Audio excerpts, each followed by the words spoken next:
Kamu tulis tadi kan Setia? Setia? Iya, Pak. Ya, kamu tuliskan tadi yang saya? Iya, sudah saya catat, Pak. Siap. Catat juga Pak, yang Pak Turi. J. Setio ini merancang perancangan Balai Penelitian dan Pengembangan Infrastruktur Transportasi Darat dengan pendekatan arsitektur ekologi ya di Kalimantan mana Setio? Kalimantan Selatan, Bu. Kalimantan Selatan. Ini berarti merancang objek pemerintah ya, Litbang ya? Iya, Bu. Terkait mungkin ini dibahasnya harusnya di Sempro. Saya tapi cuma pengen tahu aja terkait apa sih namanya? Peraturannya itu memang sudah ada ya bahwa memang untuk mendirikan balai ini itu harus seperti ini, itu sudah dibahas belum ya sama Setio? Karena ini kan ada objek pemerintah yang biasanya itu ada aturan-aturan yang mengikat gitu Setio. Iya, Bu. Untuk aturan-aturan terkait pembuatan balai ini itu sebetulnya sudah saya cari, namun tidak ada aturan spesifik yang mengatur, Bu. Jadi pada dasarnya setiap balai penelitian dan pengembangan itu akan dibuat sebagaimana kebutuhan dari balai pengembangan dan penelitian tersebut. Seperti itu, Bu. Oke, berarti oke. Karena ini nanti berimplikasi sama pengguna sama aktivitas gitu loh. Biasanya karena kalau objek-objek pemerintahan itu kan ada pegawainya, dan pegawai ini kan tidak semerta-merta dia kayak swasta bisa nerima gitu loh Setio. Jadi kalau memang ada dasar hukumnya itu kayak lebih kuat karena ini memang objek yang syarat dengan peraturan dan hukum gitu jadi Setio. Kalau memang tidak ada ya sudah tidak apa-apa. Saya pengen tahu selanjutnya terkait fungsi. Fungsinya tadi minta tolong di halaman 2 Setio. Jadi ada fungsi riset. Fungsi primernya apa? Penelitian ya? Iya, Bu. Kemudian fungsi sekundernya edukasi, pameran. Ini coba dijelaskan, ini penggunanya seperti apa, Setio? Dan ada berapa banyak pengguna di sini? Karena kalau saya melihat biasanya Litbang itu kan orangnya sedikit. Nah, sementara di sini kan Setio naruh ada fungsi edukasi, fungsi pameran. Kayak Litbangnya Kebun Raya Purwodadi itu kan ada ya? Nah, itu kan juga punya pemerintah yang ada yang ngatur gitu loh Setio. Jadi maksud saya kan ada aturannya. Ini gimana sih penggunanya seperti apa? Ya, saya langsung masuk ke sini ya, Bu. Yang pertama penggunanya adalah peneliti. Jadi saya sudah mencoba mencari data terkait berapa seharusnya orang-orang yang berada di laboratorium tersebut. Nah, ya di sini saya sudah menghitung. Jadi ini adalah hitungan yang secara besarnya ya, Bu. Jadi artinya saya di sini mengambil kemungkinan yang besar bahwa karena adanya 7 laboratorium, di sini saya menggunakan ada 7 orang kepala laboratorium, kemudian ada 14 orang anggota laboratorium, ada peranata laboratorium berjumlah 21 orang. Ini akumulasi dari keseluruhan laboratorium yang ada ya, Bu. Kemudian ada asisten laboratoriumnya ada 21 orang dan praktikannya 105 orang. Jadi praktikan berjumlah 105 orang ini seharusnya tidak tetap, artinya bisa saja praktikan itu kurang dari 105 orang. Nah, kemudian untuk pengguna yang selanjutnya yakni karyawan, itu ada pimpinan balainya 1 orang, kemudian staf pimpinan ada 10 orang, karyawan administrasinya 25 orang, karyawan pelayanannya 6 orang, petugas kebersihan ada 20 orang, petugas keamanan 20 orang, petugas utilitasnya ada 4 orang. Kemudian pengguna, ini estimasi pengguna dari saya, untuk pengunjung edukasi itu maksimal yang dapat ditampung oleh bangunan ini ada sejumlah 300 orang di waktu yang bersamaan. Kemudian untuk pengunjung administrasi sebagai mungkin ada yang diperlukan di administrasi dan lain sebagainya sebagai tamu seperti itu maksimal 30 orang, dan pengunjung pelayanan 50 orang, atau tamu lainnya itu 10 orang. Ini adalah estimasi dari saya untuk penggunanya. Pengunjung yang mungkin bisa dijelaskan flow, kan ini berarti kan ada 2 fungsi yang mungkin sedikit bergesekan. Satu fungsi formal karena dia kan meneliti, yang kedua ada fungsi yang mungkin sedikit informal karena dia ada edukasi yang tadi disebutkan ada orang berkunjung gitu loh ya. Itu flow-nya gimana, Setio? Iya, di sini mungkin saya bisa tampilkan hasil ini.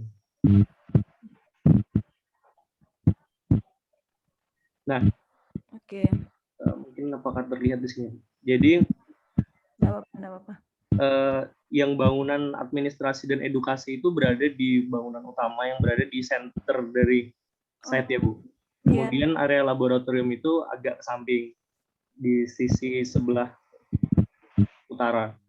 Nah, kemudian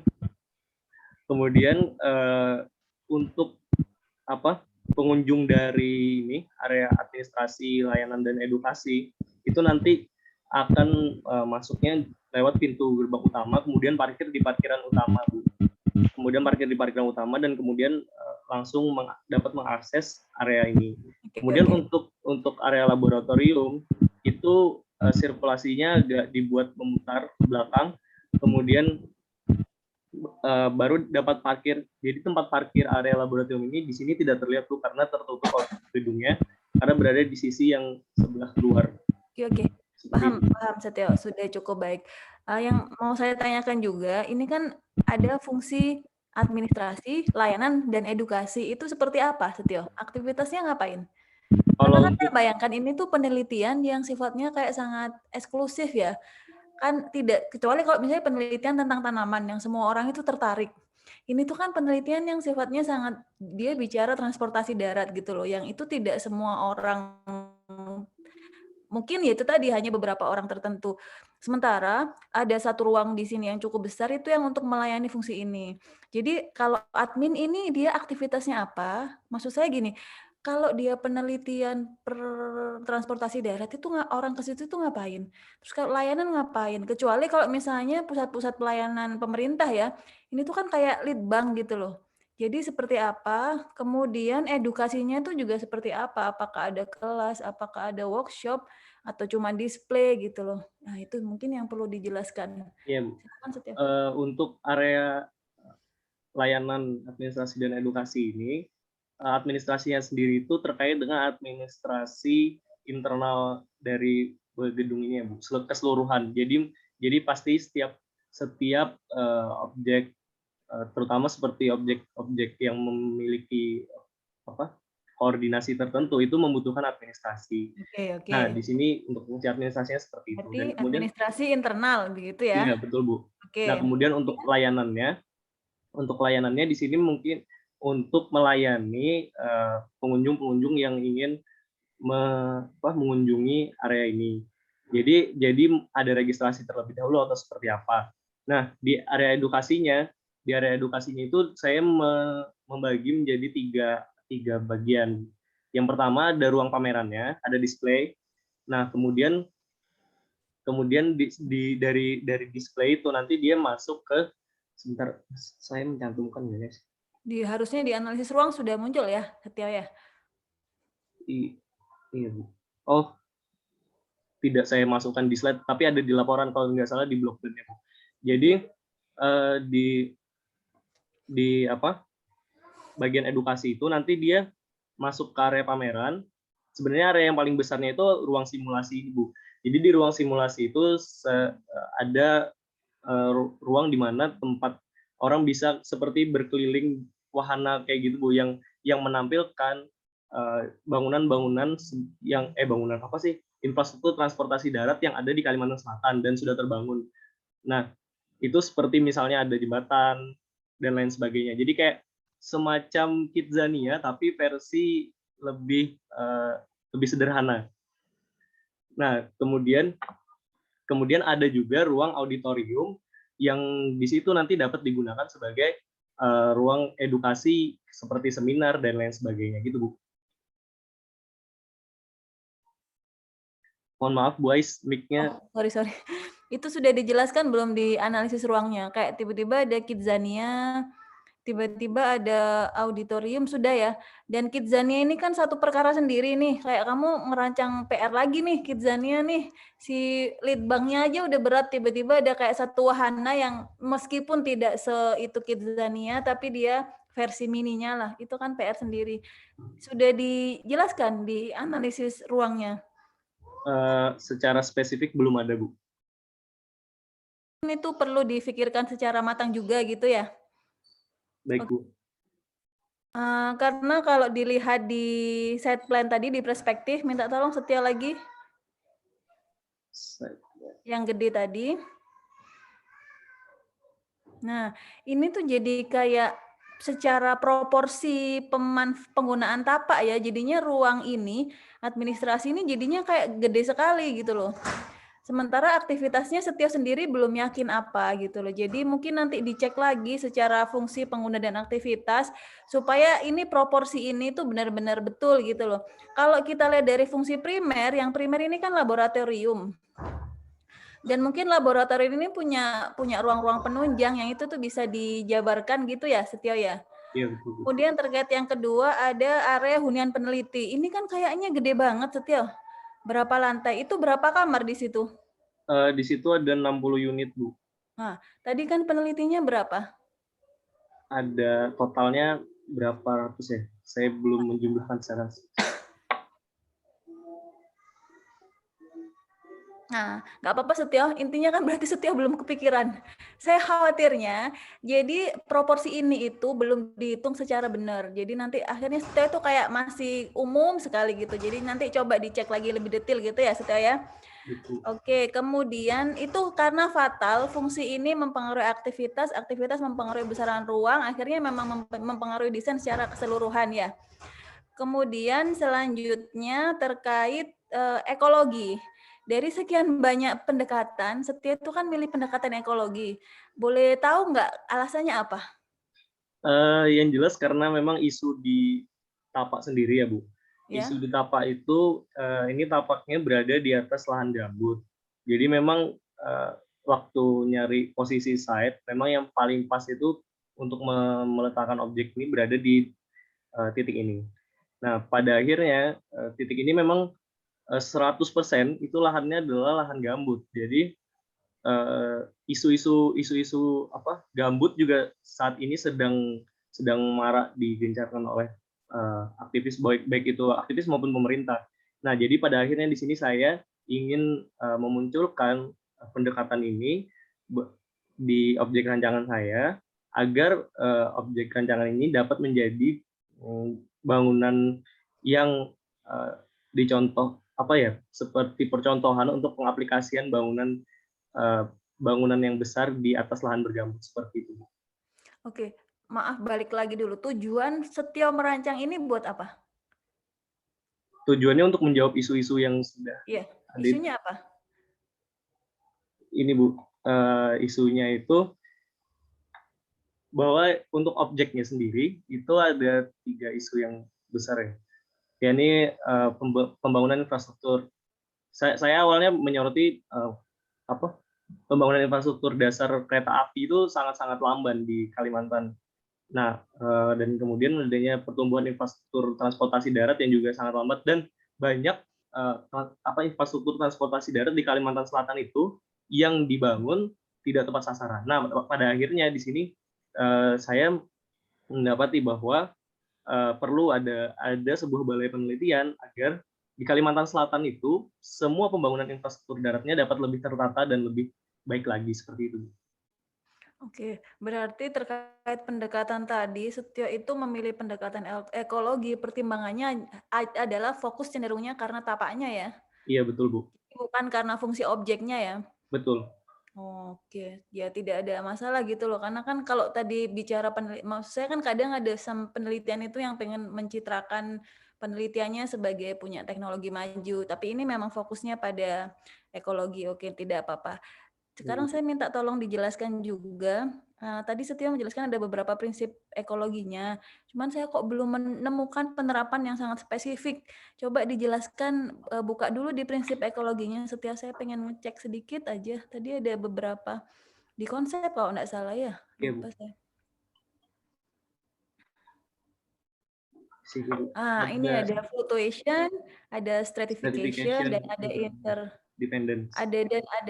interdependence. Itu seperti apa? Karena kalau saya melihat satu tadi, Setio itu meletakkan si ekologi ini masih seolah-olah menempel, misalnya hanya dengan memberi shading device misalnya.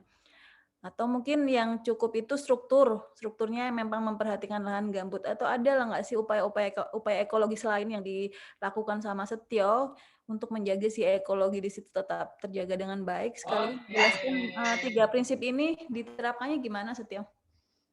Iya, Bu. Jadi untuk penerapannya, terutama pada tapak itu di tapak itu saya menerapkan prinsip yang jelas pada bangunan yang fluctuation. Yang fluctuation itu bangunan harus mencerminkan proses alami yang terjadi di tapak. Artinya tidak semerta-merta seperti bangunan itu tiba-tiba muncul dan merusak apa yang sebenarnya lebih dahulu ada di sana, yakni tapak itu sendiri. Nah, jadi seperti misalnya aliran dari air hujan yang jatuh di atas setiap bangunan itu di rancangan saya dialirkan langsung ke tiap-tiap kolong dari bangunan ini agar tanah gambut yang berada di bawah bangunan tetap langsung mendapatkan basahan dari air hujan yang ada seperti itu, karena sistem alaminya seperti itu. Kemudian juga untuk stratification, interaksi dari berbagai perbedaan dan bagian tingkat-tingkat ini, seperti misalnya sebenarnya. Nah, pada bentuk area hunian di analisis bentuk, di sini saya menerapkan prinsip stratification untuk mendapatkan bentuk atap itu sendiri. Jadi atap itu sendiri dibuat agar dengan bentuk demikian agar adanya timbal balik antara bangunan dan tapaknya gitu. Jadi tidak melawan tapaknya dengan membuat bangunan atau bentuk atap yang terlalu menghalangi air atau bagaimana gitu. Nah, kemudian juga untuk penerapan yang interdependence menyatakan bahwa hubungan antara bangunan dan lingkungannya adalah hubungan timbal balik. Ini saya menerapkan misalnya pada tapak ini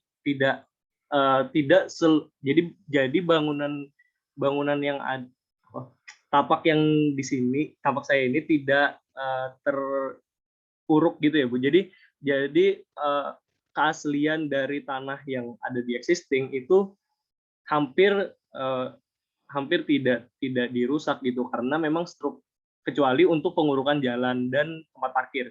Jadi yang diuruk itu menggunakan tanah lain, jadi tidak menggunakan tanah aslinya lagi, itu adalah bagian jalan dan tempat parkir. Selain itu masih menggunakan tanah yang asli di existing gitu. Jadi kondisi sekitar itu masih relatif bisa dijaga seperti itu. Juga seperti tumbuhan-tumbuhan gambut yang ada di sana itu tetap dibiarkan seperti itu. Oke.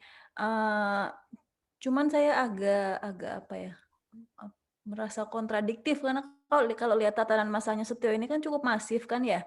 Jadi ada tiga masa yang besar, sementara dia berdiri di lahan gambut, apalagi untuk hunian itu dia 3 lantai gitu loh. Itu secara struktur seperti apa? Karena kan kalau lahan gambut itu setahu saya dia permukaannya lembut ya, karena dia kan ada dari tumbuh-tumbuhan gitu kan ya.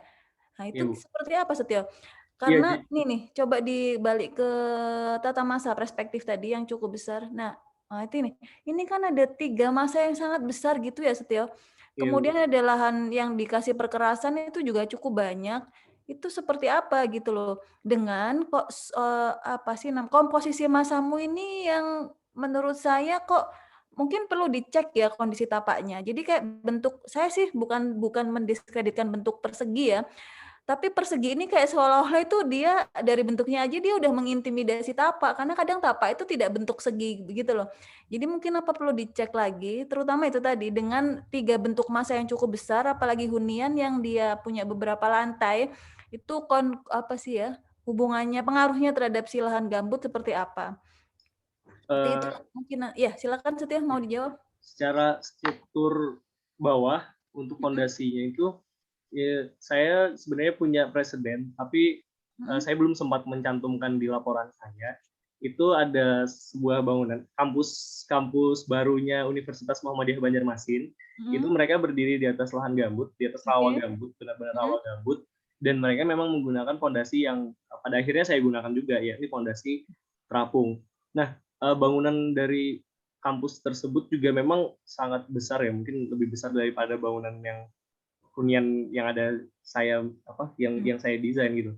Dan tapi terkait lebih spesifiknya lagi bagaimana pengaruhnya, mungkin memang saya harus mencari tahu lebih lanjut. Iya, mungkin ya itu tadi deh, intinya perlu dipertimbangkan lagi karena kondisi tanahnya sedikit berbeda daripada kondisi tanah umumnya. Itu saja mungkin Setio. Sampun Pak Aldrin dari saya, matur nuwun. Terima kasih. Ya. Dari saya ini ya, singkat saja begitu. Setiap bikin green roof dan sebagainya begitu, tapi tidak ada akses untuk pengunjung atau orang ke sana begitu. Ya, terus ini siapa yang bisa nikmati begitu ya? Kecuali orang yang naik helikopter atau burung malah, nah, begitu. Ya.